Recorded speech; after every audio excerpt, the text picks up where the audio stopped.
here. Today we're going to show you how to restring a broken pull cord on your lawnmower. So this one right here happens to be a Honda Commercial. It's one of the ones that the company I work for has a lot of. And first thing you want to do is identify what size the bolts are in order to remove it if it's this style. This one happens to be a 10 millimeter, so I'm using a 10 millimeter key handle to take the 3 bolts out. And once those are out, you can remove it, and then you can start to remove the old pull cord assembly which is in there, which this one seems to be stuck. So what we're going to need is a pick in order to get that out of some sort. So it just so happens I have a pick right here. So what we can actually do is we can grab a hold of this and grab the edge that's broke, and then kind of work its way out. And as you do that, you can pick it from the side here that's affixed in there, and you can kind of work it and get it out slowly but surely. Sometimes it's not as much fun and it's not as easy, but it does eventually come. The problem with these pull cords is the fact that they are made out of nylon most of the time. And nylon and polyester get affected by moisture. And here in Seattle, we have a lot of moisture. So we've already got our pull cord cut.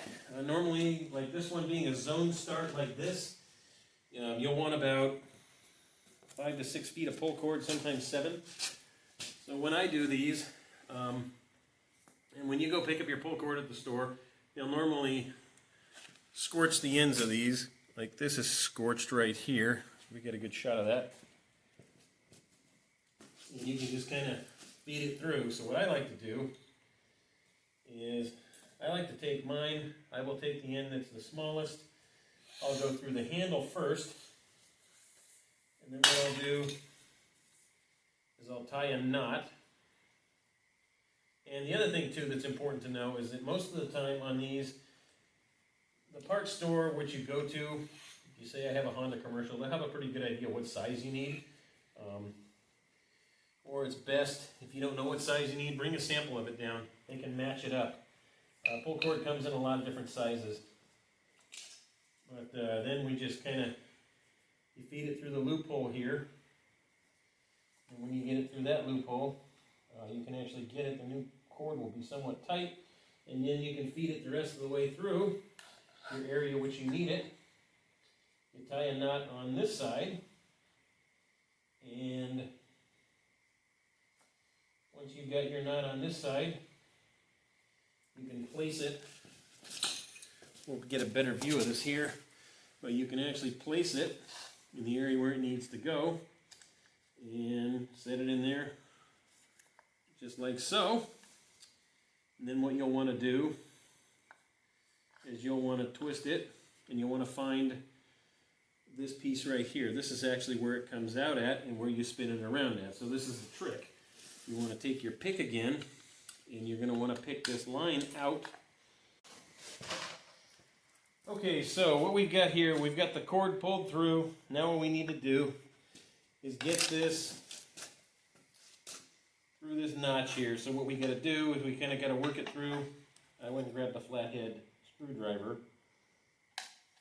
And now we can actually do this. So when you do this, again, you want to go the same direction that you would pull it out. So this one, if you're looking at it this way, is counterclockwise. So what we need to do is we need to wrap this thing and start going with it counterclockwise until we've got about 3 or 4 turns on it total.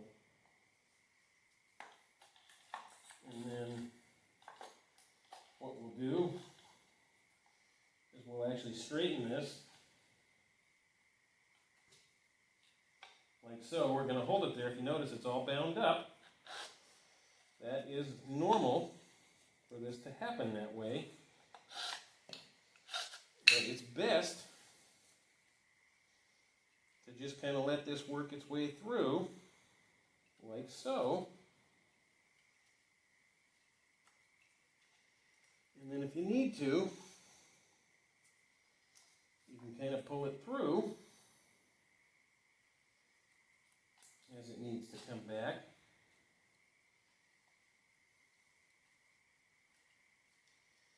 And straighten it out just a hair bit.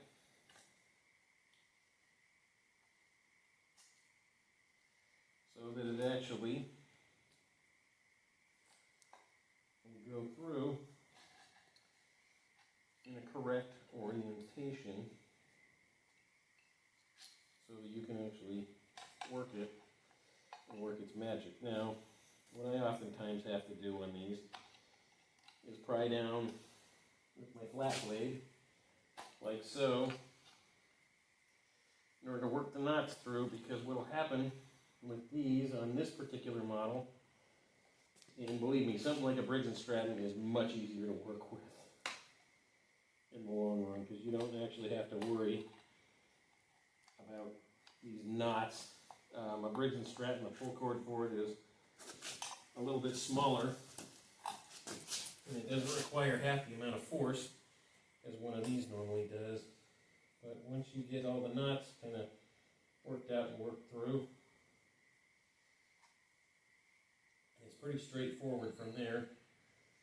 But yeah, so we can actually twist it as we're working it through. And now we're going to kind of unravel this. We're going to unravel it so we don't see any more twists in it. And now it's actually right about where it would need to go for our zone start, because you don't want the thing fully engaged and fully tight. You actually want it somewhat loose, and then we got to work our little knot in here, like so. And there you have it. And now you install it. Put your screws in. One by one.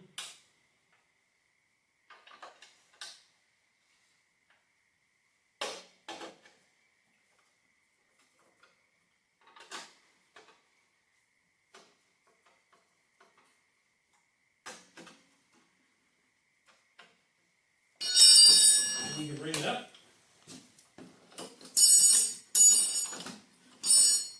And you pull it through with the pull. And that is right at the right tension. That's it. Thanks for watching.